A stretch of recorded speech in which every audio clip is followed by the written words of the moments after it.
दोस्तों अब आपका भी मैथ में 100 में 100 आएगा। दोस्तों क्योंकि हमने जो अपना अभियान शुरू किया है मैथ में 100 में 100 का, उसमें दोस्तों हमें अपना लक्ष्य पाना है। दोस्तों तो इसी को ध्यान में रखते हुए आज हम अपने क्लास का तीसरा लेक्चर लेकर आए हैं। आप बस हम पर भरोसा रखिए दोस्तों, मेरा खुद मैथ में 100 में 100 आया है दोस्तों, तो हम आपको भी अपना सारा रणनीति बता देंगे जिससे आपका मैथ में 100 में 100 आएगा। बस केवल आप हमारे साथ जुड़े रहिए, हम आपको अपने चैनल पर वो सारा क्वेश्चन करा देंगे जो एग्जाम में पूछा जाएगा।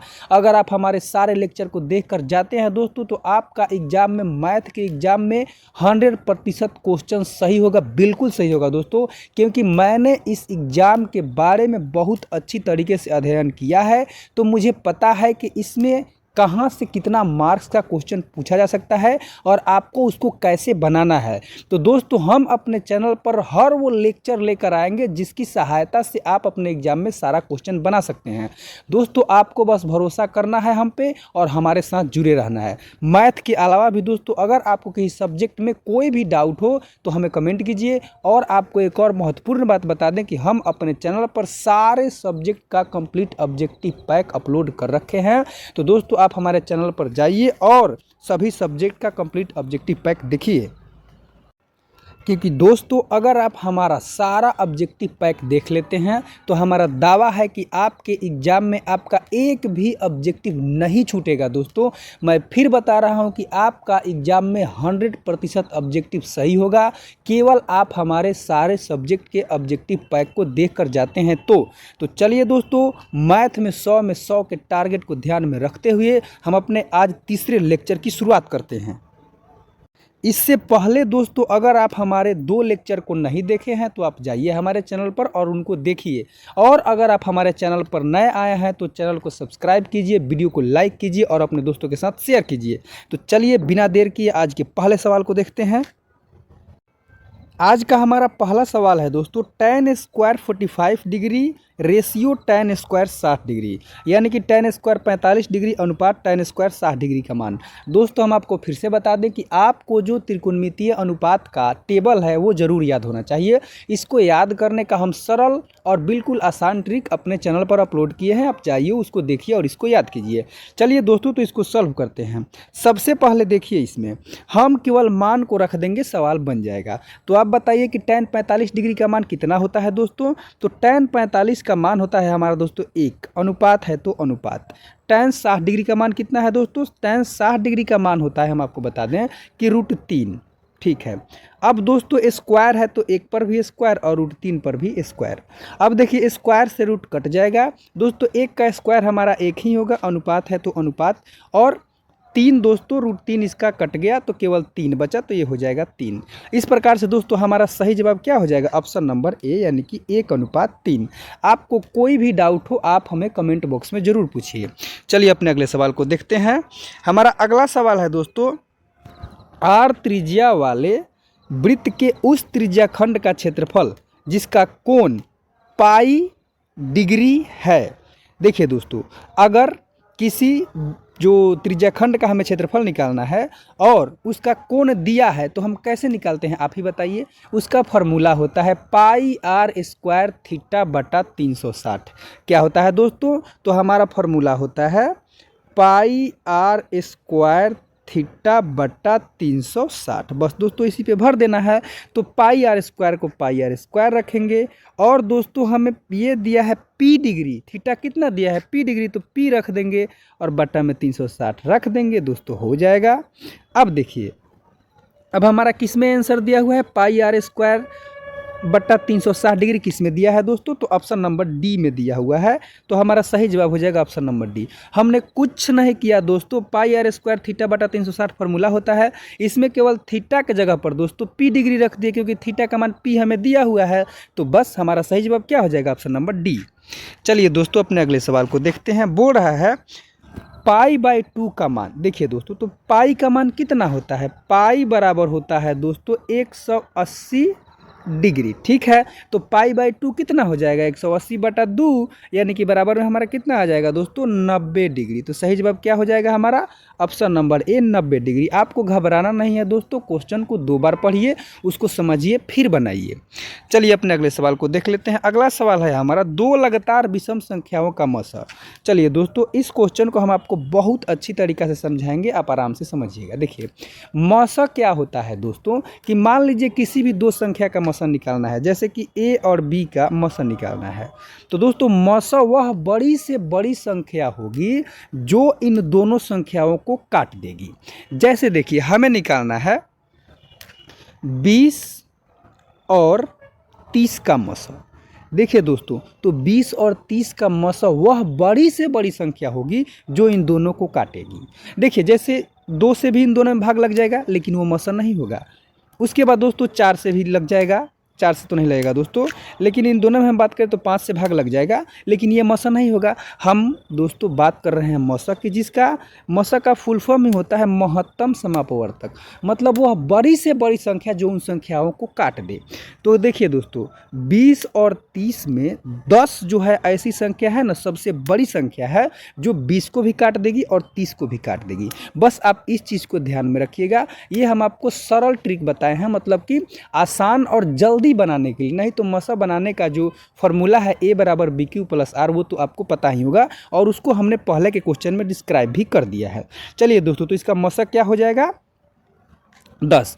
अब हमें बताना है कि 2 लगातार विषम संख्याओं का मसा।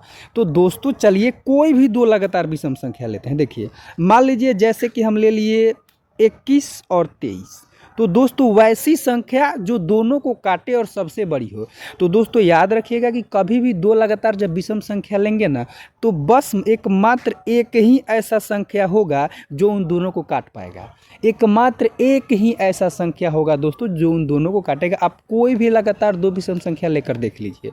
तो इसका सही जवाब क्या होगा दोस्तों, ऑप्शन नंबर बी, यानी कि 1। याद रखिएगा इस बात को। चलिए अपने अगले सवाल को देखते हैं। हमारा अगला सवाल है बहुपद x² - 4x + 1 के मूलों का योग। चलिए दोस्तों मूलों का योग पूछ रहा है। हम सबसे पहले बहुपद में a b c का मान निकालेंगे।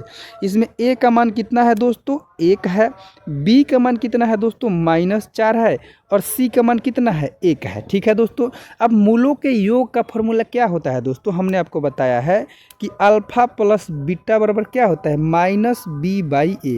बस इसी में मान रख देंगे। तो b का मान क्या है दोस्तों -4 है, तो माइनस -4 रख दिए, और a का मान हमारा 1 है। ठीक है, तो माइनस माइनस प्लस हो जाएगा दोस्तों, 1 से भाग देंगे तो उतना ही रहेगा। तो हमारा आंसर क्या आ जाएगा 4। बस आपको कोई भी डाउट हो, मैं फिर बता रहा हूँ, आप हमसे कमेंट में ज़रूर पूछिए। चलिए अपने अगले सवाल को देख लेते हैं। बोल रहा है दोस्तों 1 + tan² a किसके बराबर है। दोस्तों हमने इसको भी आपको बहुत अच्छी तरीक़ा से डिस्क्राइब करके बता दिया है। हम फिर बता रहे हैं दोस्तों कि आप हमारे चैनल पर जाइए और हम अपने जो मैट्रिक का बुक है उसके सारे फार्मूला को अच्छी तरीके से समझा कर आपको बताए हैं, उसको ज़रूर देखिए, क्योंकि मैक्सिमम क्वेश्चन फार्मूला पर पूछा जाता है, और ऑब्जेक्टिव में तो विशेषकर। देखिए दोस्तों ये भी क्वेश्चन फार्मूला पर ही है। आपको हम वो फार्मूला बताते हैं। हम आपको बताए हैं दोस्तों कि sec² थीटा और -tan² थीटा बराबर क्या होता है 1 होता है। अब देखिए जब tan² थीटा इधर माइनस में इधर आएगा तो किस में हो जाएगा प्लस में। तो हम इसको लिख सकते हैं sec² थीटा बराबर 1 + tan² थीटा। अब देखिए दोस्तों 1 + tan² थीटा का मान क्या आ गया sec² थीटा। तो इसका जो सही जवाब होगा वो हो जाएगा हमारा ऑप्शन नंबर बी, यानी कि sec² थीटा। दोस्तों इसमें आपसे और थोड़ा सा बदल सकता है, जैसे कि क्या करेगा आपसे कि इसमें tan² थीटा को उधर भेज देगा और 1 को इधर भेज देगा। तो tan² थीटा बराबर क्या आ जाएगा sec² थीटा -1। तो आप इसको दोस्तों समझिए, और उसके बाद में हमने जो समझाया है आप उसको भी जाकर देखिए, ताकि आपके मन में कोई डाउट न रहे। अगला सवाल है हमारा गोले का पृष्ठीय क्षेत्रफल होता है। दोस्तों हम आपसे फिर बता रहे हैं कि हमने अपने चैनल पर सारा फार्मूला बताया है, आप जाइए और उसको देखिए ताकि आपको सारा फार्मूला याद हो जाए, क्योंकि एग्जाम में जो ऑब्जेक्टिव क्वेश्चंस होते हैं उसमें मैक्सिमम क्वेश्चन डायरेक्ट मतलब फार्मूला पर ही होते हैं। तो दोस्तों गोला का जो पृष्ठीय क्षेत्रफल होता है उसका फार्मूला होता है 4πr²। याद रखिएगा दोस्तों, गोला में पृष्ठीय क्षेत्रफल का सूत्र क्या होता है 4 पाई आर स्क्वायर।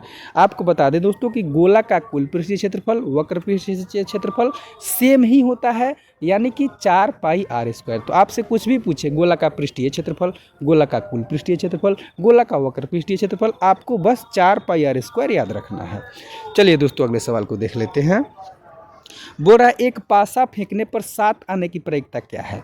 देखिए दोस्तों, तो हमने आपसे एक बात बहुत ही अच्छी तरीके से समझा कर बताया है कि निश्चित घटना की प्रायिकता 1 होती है और अनिश्चित घटना की प्रायिकता यानी कि जो नहीं हो सकती है उसकी प्रायिकता 0 होती है। अब देखिए जो पासा होता है दोस्तों, हमने आपको बताया था कि लूडो का जो गोटी होता है उसी को पासा कहते हैं। देखिए तो लूडो के गोटी पर दोस्तों क्या क्या होता है, 1 होता है, 2 होता है, 3 होता है, 4 होता है, 5 होता है, 6 होता है, लेकिन 7 तो उस पर नहीं होता है। अब जब दोस्तों उस पर 7 है ही नहीं तो उसको फेंकेंगे तो ज़िंदगी में कभी 7 आ सकता है। आप कभी लूडो खेले हैं तो आपका कभी भी 7 आया है? 7 नहीं आया है। तो बस हमें इस बात से यह पता चलता है कि यह कभी हो ही नहीं सकता है, मतलब कि यह असंभव घटना है, यानी कि यह कभी भी घटित ही नहीं हो सकता है, क्योंकि लूडो की गोटी पे 7 होता ही नहीं है। तो हम आपको बताए थे दोस्तों कि जो असंभव घटना होती है, जो कभी घट ही नहीं सकती है, उसकी प्रायिकता 0 होती है, याद रखिएगा। तो सही जवाब होगा ऑप्शन नंबर सी। चलिए दोस्तों अगले सवाल को देख लेते हैं। हमारा अगला सवाल है, वृत्ताकार पथ पर 3 धावक एक ही स्थान से दौड़ना शुरू करते हैं तो एक चक्कर लगाने में क्रमशः 3 घंटे, 4 घंटे और 8 घंटे समय लगता है। तो दोस्तों बोल रहा है कि तीनों को प्रस्थान बिंदु पर पुनः मिलने में कितना समय लगेगा। चलिए दोस्तों हम इस क्वेश्चन को आपको बिल्कुल आसान भाषा में समझाएंगे, आप बस समझिएगा। देखिए मान लेते हैं कि यही वो वृत्ताकार पथ है। अब देखिए मान लीजिए कि एक ही जगह, मान लीजिए ये वो जगह है जहाँ से तीनों धावक चलना शुरू करते हैं। दोस्तों एक जो है 3 घंटा में इसको पूरा घूम जाता है, दूसरा क्या करता है दोस्तों कि 4 घंटा में घूमता है। यानी कि पहला जो है, मान लीजिए कि वो ए, बी और सी धावक हैं। मान लीजिए जो ए धावक है दोस्तों वो 3 घंटा में यहाँ आ गया, दूसरा को लग रहा है 4 घंटा, यानी कि पहला इसको एक चक्कर लगा के थोड़ा सा आगे तक आ जाएगा, तब तक अभी उसके बाद चौथा आएगा। उसके बाद दोस्तों बोल रहा है कि जो तीसरा है ना उसको लग रहा है 8 घंटा। मतलब कि दोस्तों जो दूसरा है वो 2 चक्कर लगाएगा ना, तो तीसरा अभी 1 चक्कर लगाएगा। उसके बाद जो दोस्तों पहला है वो उससे भी ज़्यादा चक्कर लगा चुका रहेगा। तो दोस्तों जब भी इस प्रकार का क्वेश्चन पूछता है ना कि वो तीनों कब मिलेंगे फिर, तो आप याद रखिएगा तीनों का हम लघुत्तम निकाल देते हैं। क्या करते हैं दोस्तों, इसमें हम हमेशा एलसीएम निकालते हैं। याद रखिएगा जब भी इस प्रकार का क्वेश्चन पूछे कि कोई भी धावक हो या गधा हो, बकरी हो, कोई भी एक स्थान से चलते हैं और अलग अलग समय में जो है चक्कर लगाते हैं, तो दोबारा कब मिलेंगे, इस प्रकार का क्वेश्चन पूछे तो तीनों का लघुत्तम निकाल दीजिएगा। बिल्कुल सिंपल है दोस्तों। तो चलिए हम 3, 4 और 8 का लघुत्तम निकाल लेते हैं। तो देखिए 3, 4 और 8 का लघुत्तम क्या होगा दोस्तों, आप ही बताइए। इसका हमारा लघुत्तम हो जाएगा दोस्तों 24। तो हमारा सही जवाब क्या हो जाएगा, ऑप्शन नंबर डी। अब लघुत्तम निकालना तो आप लोगों को आता ही होगा, तो हमारा इसका सही जवाब क्या हो जाएगा दोस्तों, ऑप्शन नंबर डी, यानी कि 24 घंटा।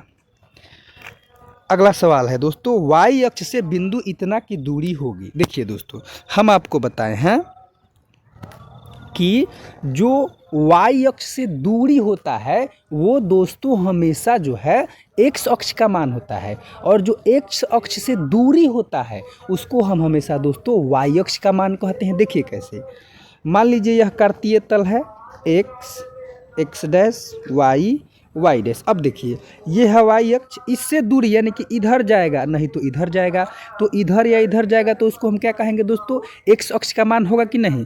अब अगर यही रहता कि एक्स अक्ष से दूरी, तो इधर जाएगा नहीं तो इधर आएगा, तो इधर जाएगा तो वाई अक्ष का ही मान होगा, इधर आएगा तो वाई अक्ष का ही मान होगा। तो याद रखिएगा अगर वाई अक्ष से दूरी पूछ रहा है तो वो एक्स अक्ष पर जो मान है उसी को पूछ रहा है। देखिए दोस्तों तो एक्स अक्ष पर इसका मान कितना है, 3 है, तो हमारा सिंपल सा सही जवाब क्या हो जाएगा, 3। ठीक है दोस्तों, यह अगर पूछता कि इसका एक्स अक्ष से दूरी तो हमारा क्या हो जाता, 5, क्योंकि दोस्तों इसमें वाई अक्ष पर मान कितना दिया हुआ है, 5। आपको एक और बात बता दें दोस्तों, हम अपने भुज और कोटि के बारे में बताया था कि जो एक्स अक्ष का मान होता है उसको भुज कहते हैं और जो वाई अक्ष का मान होता है उसको कोटि कहते हैं। चलिए दोस्तों अपने अगले सवाल को देख लेते हैं। बोल रहा है निम्नलिखित में से कौन बहुपद नहीं है। देखिए दोस्तों, सबसे पहले हम आपको बताए हैं कि बहुपद का पहचान क्या होता है दोस्तों, कि जो चर का घात होता है, याद रखिएगा, जो चर का घात होता है वो पॉजिटिव होना चाहिए, याद रखिएगा। या जो चर है वो कभी भी हर में नहीं होना चाहिए दोस्तों, चर हमेशा अंश में ही होना चाहिए। अगर चर हमारा हर में है तो वो बहुपद नहीं है, क्योंकि जब वो ऊपर जाएगा तो उसका घात ऋणात्मक हो जाएगा दोस्तों, और जब भी चर का घात ऋणात्मक होगा तो वो बहुपद नहीं होगा। चलिए आपको समझाते हैं। इसमें पहला है x प्लस √3। तो दोस्तों अचर से हमें कोई मतलब नहीं है, तो यहाँ पर दोस्तों जो x स्क्वायर है इसका जो घात है वो तो निश्चित रूप से पॉजिटिव है, और प्लस √3, तो दोस्तों √3 से मतलब ही नहीं है, अचर कुछ भी रहे चलेगा, तो ये हमारा बहुपद है। दूसरा है हमारा कि 5x square minus 3x plus 2। इसमें देखिए दोस्तों, जो हमारा चर है x, घात इसका भी पॉजिटिव है, तो निश्चित रूप से यह भी बहुपद है।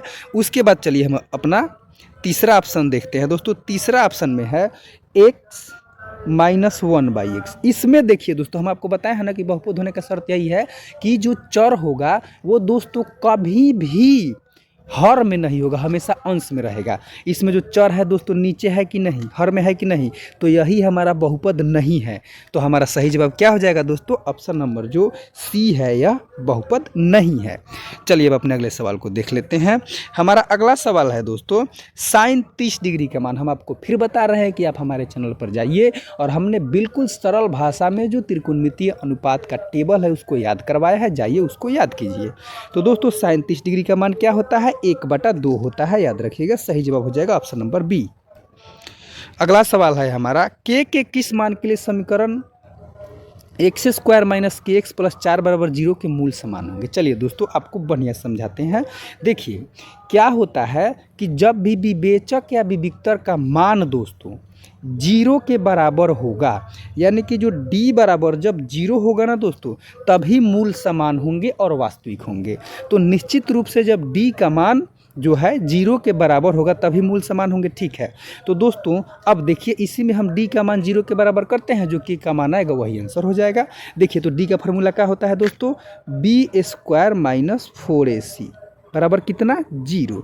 चलिए b का मान क्या है दोस्तों, हमारा माइनस के है, तो माइनस के का स्क्वायर अब माइनस 4। a का मान क्या है दोस्तों, 1 है, गुना दोस्तों c का मान क्या है, 4 है।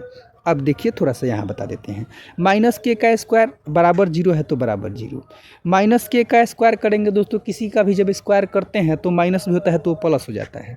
तो ये हमारा हो जाएगा दोस्तों के स्क्वायर बराबर में क्या हो जाएगा, देखिए 4 में दोस्तों 1 से गुना करेंगे तो 4, फिर उसमें 4 से गुना करेंगे तो 4 चौका 16 हो जाएगा, तो बराबर 16।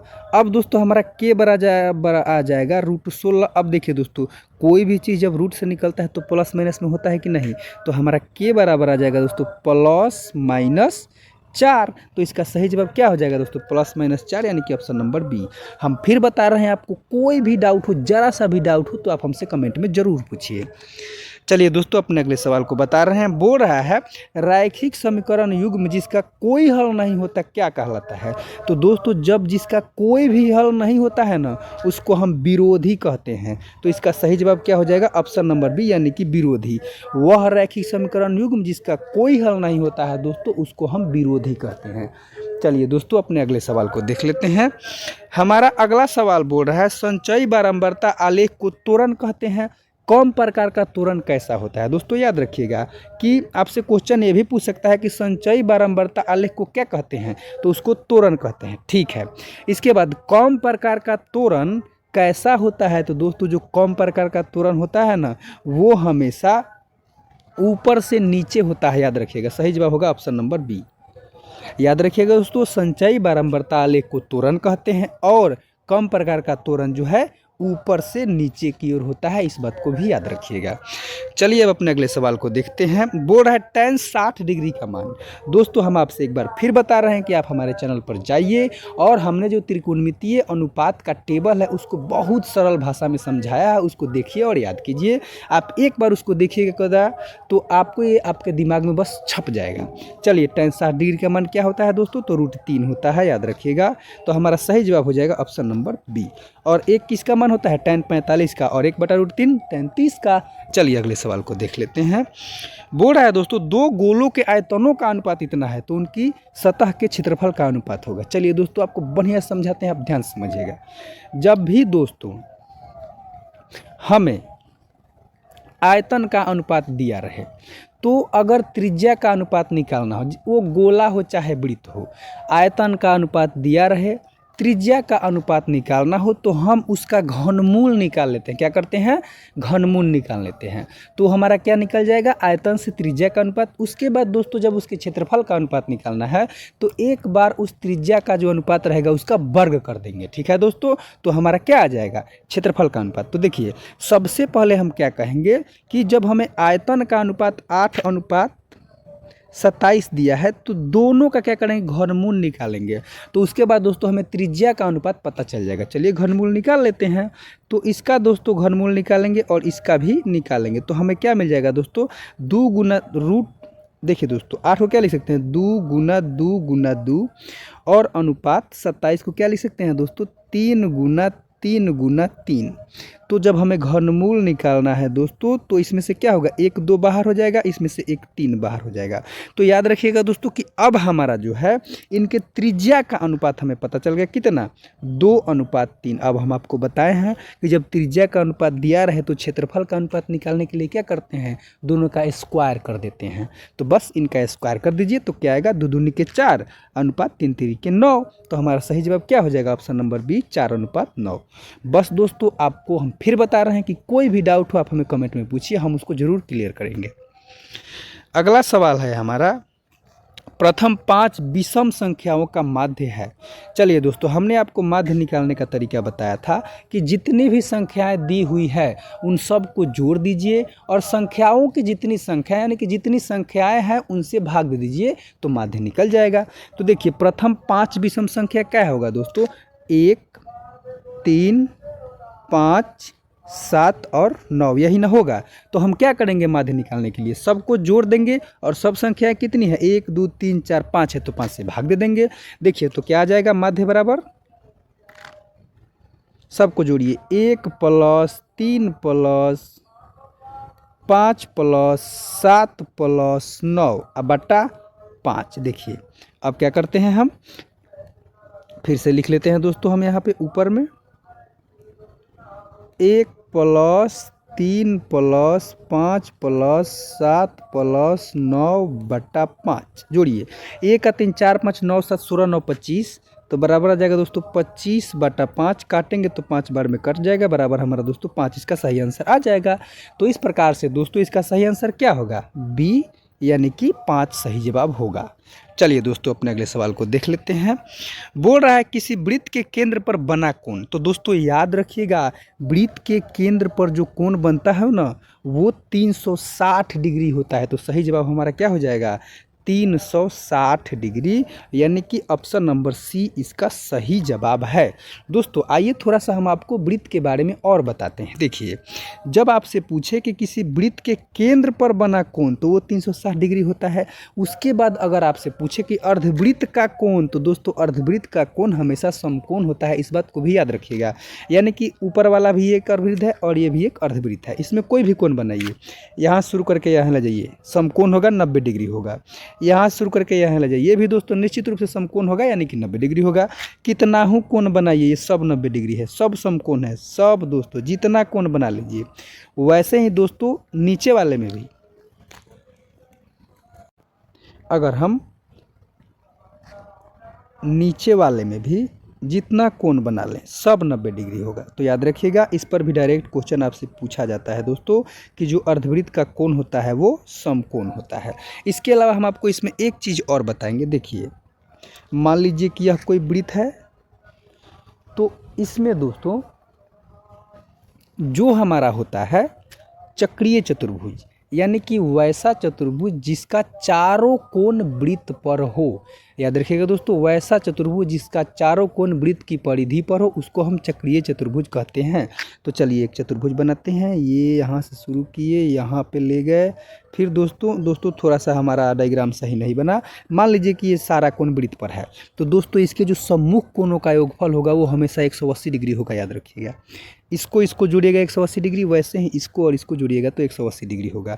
दोस्तों इस पर भी क्वेश्चन पूछा जाता है। याद रखिएगा कि चक्रीय चतुर्भुज के सम्मुख कोणों का जो योगफल होता है वो कितना होता है, 180 डिग्री। अगर हम आपसे पूछेंगे दोस्तों तो आप हमें कमेंट में प्लीज़ बताइएगा कि कोण ए प्लस कोण सी का मान कितना होगा और कोण बी प्लस कोण डी का मान कितना होगा। आप दोस्तों कमेंट करके बताइएगा। चलिए तब हम मानेंगे कि आपको समझ में आ रहा है। हमारा अगला सवाल है दोस्तों, के किस मान के लिए ये तीनों बिंदु संरेख हैं।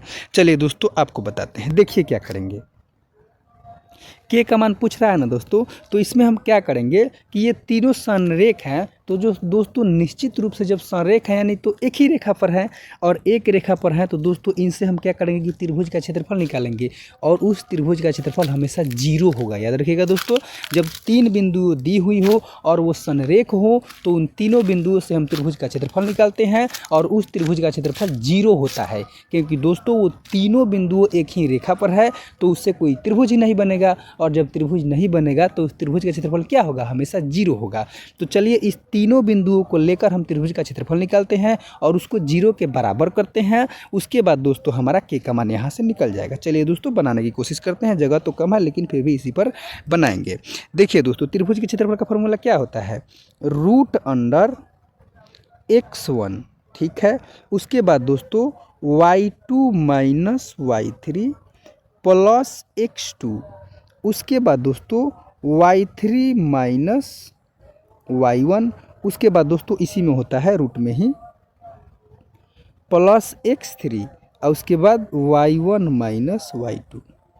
दोस्तों जगह कम पड़ रहा है, आप लोग बस इसी में क्या कीजिएगा कि x1 x2 और y1 y2 y3 का मान रखिएगा और इसको बराबर 0 के कर दीजिएगा बस दोस्तों। तो सबसे पहले तो जो इसका स्क्वायर है वो ख़त्म हो जाएगा। उसके बाद बस जब आप इसमें मान रखिएगा ना तो आपका आंसर टक से निकल जाएगा दोस्तों, इसमें कुछ भी नहीं करना है। चलिए हम थोड़ा सा और बनाने का कोशिश करें। देखिए दोस्तों x1 का मान हमारा कितना है, 1 है, ठीक है दोस्तों। उसके बाद दोस्तों हमारा y2 का मान कितना है, देखिए तो इसमें दोस्तों जो y2 का मान है वो है हमारा y2 का मान है हमारा दोस्तों, y2 का मान है इसमें आएगा k है। उसके बाद दोस्तों y3 का मान क्या है, 4 है दोस्तों। बस इसी प्रकार से आप मान रखिएगा, इसको 0 के बराबर कीजिएगा, आपका आंसर जरूर आएगा। और नहीं आएगा दोस्तों तो आप इसको कमेंट कीजिएगा, हम आपको बनाकर बताएंगे। चलिए अपने अगले सवाल को देख लेते हैं। अगला सवाल है हमारा कॉट स्क्वायर ए किसके बराबर है। देखिए दोस्तों हम इस पर पहले भी आपको सवाल बताए हैं और हम फिर बता रहे हैं दोस्तों कि आप सारा फार्मूला जरूर याद कीजिए। देखिए तो इसमें दोस्तों कॉट स्क्वायर ए पूछ रहा है, तो हम आपको एक फार्मूला बताए हैं कि कॉसेक स्क्वायर ए माइनस कॉट स्क्वायर ए बराबर होता है 1। याद रखिएगा कॉसेक स्क्वायर ए माइनस कॉट स्क्वायर ए बराबर 1 होता है, ठीक है दोस्तों। अब देखिए हमें कॉट स्क्वायर ए निकालना है, तो क्या करेंगे ना दोस्तों कि यहाँ पर जो कॉट स्क्वायर ए माइनस में है इसको इधर लेके चले जाएंगे और 1 को इधर लेकर आ जाएंगे, तो क्या हो जाएगा हमारा इसके बाद कॉसेक स्क्वायर ए -1 अब बराबर कॉट स्क्वायर ए इधर माइनस में है तो उधर जाके प्लस हो जाएगा, तो ये हो जाएगा कॉट स्क्वायर ए। तो दोस्तों इस प्रकार से हमारा सही आंसर क्या आएगा, कॉट स्क्वायर ए बराबर कॉसेक स्क्वायर ए -1, यानी कि ऑप्शन नंबर ए इसका बिल्कुल सही जवाब होगा। इसीलिए दोस्तों हम बता रहे हैं कि आप फार्मूला को अच्छे तरीके से याद कीजिए और उसको समझिए। दोस्तों हमने अपने चैनल पर इन सभी फार्मूला को बता रखा है, आप जाइए उनको समझिए और आप उसको नोट करके एक जगह रख लीजिए और दोस्तों आप जब भी पढ़िए उसको एक बार ज़रूर देखिए, इसलिए अच्छा रहेगा कि आप उसको वहीं रखिए जहाँ पर आप रोज़ पढ़ते हैं। चलिए अपने अगले सवाल को देख लेते हैं। बोल रहा है यदि किसी द्विघात बहुपद px बराबर x² - 2x + 5 के शून्यक अल्फा और ए और बी हों तो ए और बी का मान होगा। चलिए दोस्तों आपको अभी बताते हैं। देखिए, जब किसी बहुपद में दोस्तों अल्फ़ा प्लस बीटा यानी कि ए प्लस बी का मान पूछे, यानी कि शून्यकों का योग पूछे, इतना समझ लीजिए कि जो शून्यक है उनका योग पूछ रहा है। तो दोस्तों शून्यकों के योग का फॉर्मूला क्या होता है बताइए तो, माइनस बी बटा ए, यही ना होता है। तो इसमें देखिए दोस्तों, ए का मान कितना है दोस्तों, 1 है, बी का मान कितना है, -2 है, और सी का मान कितना है दोस्तों, 5 है। तो बस हम माइनस बी बटा ए में इसका मान रख देंगे। देखिए दोस्तों, तो बी का मान कितना है हमारा, बी का मान है -2, और दोस्तों फार्मूला में पहले से माइनस है तो पहले से माइनस लगा देंगे। ए का मान कितना है दोस्तों, तो 1 है। अब देखिए माइनस माइनस प्लस हो जाएगा तो बराबर 2 हो जाएगा, 1 से भाग करेंगे तो 2 ही रहेगा। तो हमारा आंसर क्या हो जाएगा, 2, यानी कि ऑप्शन नंबर बी दोस्तों इसका बिल्कुल सही जवाब होगा। आपको कोई भी डाउट हो आप हमसे कमेंट में ज़रूर पूछिए। चलिए अगले सवाल को देख लेते हैं। बोल रहा है कार्तीय तल में किसी बिंदु की एक्स अक्ष से दूरी कहलाती है। दोस्तों हम आपको बताया है ना कि जब एक्स अक्ष से दूरी होगी तो वह निश्चित रूप से वाई अक्ष पर होगा, और वाई अक्ष के मान को क्या कहते हैं दोस्तों, कोटि कहते हैं, कोटि। तो सही जवाब क्या होगा, ऑप्शन नंबर बी। हमने आपको दोस्तों इसको कार्तीय तल बना के समझाया था, एक बार फिर बताते हैं। देखिए मान लीजिए ये वाई अक्ष है और ये एक्स अक्ष है, और ये है एक्स डैश वाई डैश। अब देखिए पूछ रहा है एक्स अक्ष से दूरी, यानी कि दोस्तों ये हुआ एक्स अक्ष। अब इससे दूरी या तो इधर होगा नहीं तो इधर होगा, और इधर होगा तो वाई अक्ष पर ही न होगा। और वाई अक्ष का जो मान होता है दोस्तों उसको क्या कहते हैं, कोटि कहते हैं। बस तो इसीलिए इसका जवाब हो जाएगा ऑप्शन नंबर बी। यही हमसे पूछता दोस्तों कि कार्तीय तल में वाई अक्ष से दूरी, तो वाई अक्ष से दूरी एक्स अक्ष पर होगा, और एक्स अक्ष के मान को क्या कहते हैं दोस्तों, भुज कहते हैं। ठीक है, तो आशा करता हूँ आप लोग इसको बहुत अच्छे से समझे होंगे। चलिए अब अपने अगले सवाल को दोस्तों हमारा अगला सवाल है समांतर श्रेणी से। चलिए बनाते हैं। इसमें दोस्तों दिया है समांतर श्रेणी 10 7 4 डॉट डॉट डॉट का तीसरा पद क्या है। देखिए दोस्तों इसमें कुछ नहीं करना है, एन का मान निकालना है। तो सबसे पहले हम क्या करते हैं कि जो हमें दिया है उसको लिख लेते हैं। हमें दिया है दोस्तों a बराबर 10, d बराबर निकालेंगे a2 माइनस a1, यानी कि 7 माइनस 10 बराबर हमारा आ जाएगा दोस्तों -3। उसके बाद दोस्तों हमें दिया है तीसरा पद पूछ रहा है, यानी कि n का मान दोस्तों 30 दिया है। अब चलिए हम दोस्तों इसमें मान रख के देखते हैं। थोड़ा सा मिटा लेते हैं कि जगह हो जाएगा।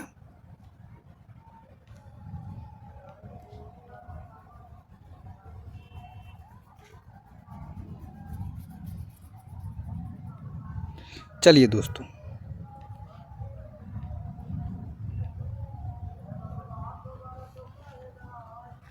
अब देखिए हम क्या करेंगे कि एन बराबर निकालेंगे। तो हमारा हो जाएगा एन बराबर a plus n minus 1 into d. N का मान दोस्तों नहीं पता है, ठीक है। तो एन बराबर ए का मान कितना है दोस्तों 10, प्लस एन का मान 30 दिया हुआ है, 30 माइनस 1 इंटू डी का मान दोस्तों दिया है -3। ठीक है, अब आगे बनाते हैं। देखिए मिटा लेते हैं दोस्तों।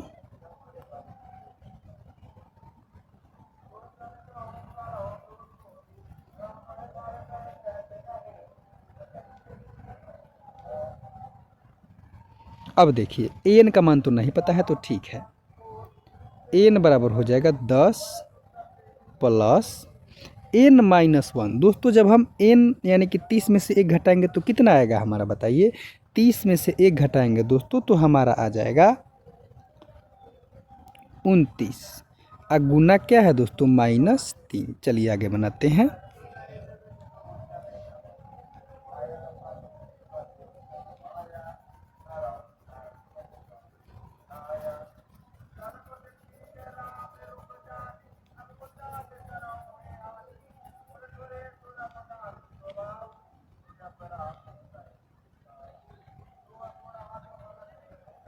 देखिए दोस्तों तो अब क्या करेंगे हम कि हमारा हो जाएगा 10 प्लस, थोड़ा सा इसको मोटा कर लेते हैं, 29 में 3 से गुना करेंगे तो दोस्तों कितना हो जाएगा आप ही बताइए। 10 प्लस दोस्तों हो जाएगा हमारा यहाँ पे माइनस 29 में 3 से गुना करेंगे तो आएगा 87। देखिए दोस्तों, तो अब हमारा 10 माइनस क्या हो जाएगा 87। तो 10 में से 87 घटाएंगे तो कितना आएगा दोस्तों -77। तो हमारा एन का मान कितना आ गया -77। तो सही जवाब हो जाएगा हमारा ऑप्शन नंबर बी। इस प्रकार से दोस्तों जो हमें समांतर श्रेणी दिया था, इस समांतर श्रेणी का जो 30वां पद है वो कितना है -77 है। आपको कोई भी डाउट हो दोस्तों हमें कमेंट में ज़रूर पूछिए। चलिए अपने अगले सवाल को देखते हैं। बोल रहा है किसी वृत्त के बाह्य बिंदु पी से दो स्पर्श रेखाएं पीए तथा पीबी खींची गई। यदि पीए 8 सेंटीमीटर हो तो पीबी की लंबाई होगी। चलिए दोस्तों आपको बताते हैं। देखिए क्या होता है कि जब भी हम किसी भी वृत्त पर किसी भी बाह्य बिंदु से, मान लीजिए वो बिंदु है ए है, स्पर्श रेखा खींचते हैं, एक स्पर्श रेखा ये और दूसरी ये, सॉरी दोस्तों, मान लीजिए कि ये स्पर्श रेखा है, मान लीजिए पी पर काट रही है और ये इसमें जो जैसे दिया है वैसे लिख लेते हैं। चलिए दोस्तों,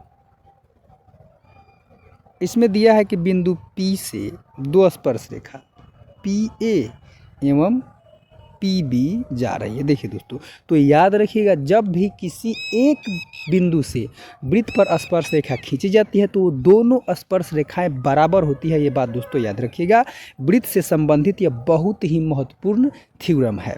चलिए, तो पी ए का लंबाई दोस्तों हमें अगर 8 सेंटीमीटर दिया हुआ है तो निश्चित रूप से पी बी भी कितना होगा 8 सेंटीमीटर होगा। तो इसका सही जवाब हो जाएगा ऑप्शन नंबर सी। दोस्तों याद रखिएगा, किसी भी बाह्य बिंदु से जब वृत्त पर स्पर्श रेखाएं खींची जाती है तो उन दोनों की लंबाइयाँ बिल्कुल बराबर होती है। और एक और बात, किसी भी बाह्य बिंदु से एक वृत्त पर केवल दो स्पर्श रेखाएं खींची जा सकती है। याद रखिएगा, किसी भी बाह्य बिंदु से किसी वृत्त पर केवल दो स्पर्श रेखाएं खींची जा सकती है। दोस्तों अगर हम बिंदु पी की ही बात करें तो इस पर केवल दो ही स्पर्श रेखाएं खींची जा सकती है और नहीं, इसके बाद अगर हम खींचेंगे तो ये सारी छेदक रेखाएं हो जाए दोस्तों, क्योंकि ये वृत्त को छेद के जा रही है। उसके बाद दोस्तों अगर पूछे किसी बाह्य बिंदु पर वृत्त पर कितनी छेदक रेखाएं खींची जा सकती है, यानी कि प्रतिच्छेदी रेखाएं कितनी खींची जा सकती है, तो दोस्तों वो होगा अनंत। किसी बाह्य बिंदु से किसी वृत्त पर अनंत प्रतिच्छेदी रेखाएं खींची जा सकती है, लेकिन किसी बाह्य बिंदु से किसी वृत्त पर केवल और केवल दो स्पर्श रेखाएं खींची जा सकती है। याद रखिएगा। चलिए दोस्तों, एक बात और कि जो स्पर्श रेखा होती है दोस्तों वृत्त को केवल एक बिंदु पर स्पर्श करती है। याद रखिएगा, वृत्त को केवल और केवल एक बिंदु पर प्रतिच्छेद करती है या स्पर्श करती है, उसको हम स्पर्श रेखा कहते हैं।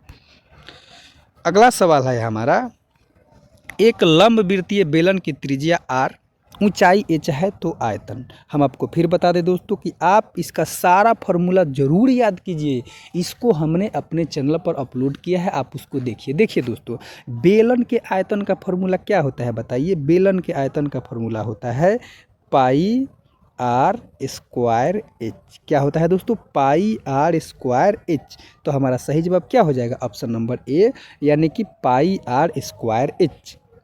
चलिए अपने अगले सवाल को देखते हैं। बोल रहा है निश्चित घटना की प्रायिकता और अनिश्चित घटना की प्रायिकता का योग। देखिए दोस्तों, हम आपको बताए हैं कि निश्चित घटना यानी कि वैसी घटना दोस्तों जो निश्चित है कि ये होना ही होना है, तो दोस्तों उसका जो प्रायिकता होता है वो क्या होता है दोस्तों, एक होता है। क्या होता है, एक होता है। जैसे कि प्रशांत महासागर के पृथ्वी पर होने की प्रायिकता, तो दोस्तों निश्चित रूप से जो प्रशांत महासागर है वो पृथ्वी पर ही है, तो इसका प्रायिकता क्या होगा, एक होगा। उसके बाद में दोस्तों बोल रहा है अनिश्चित घटना, यानी कि दोस्तों यहाँ पे असंभव घटना था। दोस्तों आप याद रखिएगा, यहाँ पे क्या है,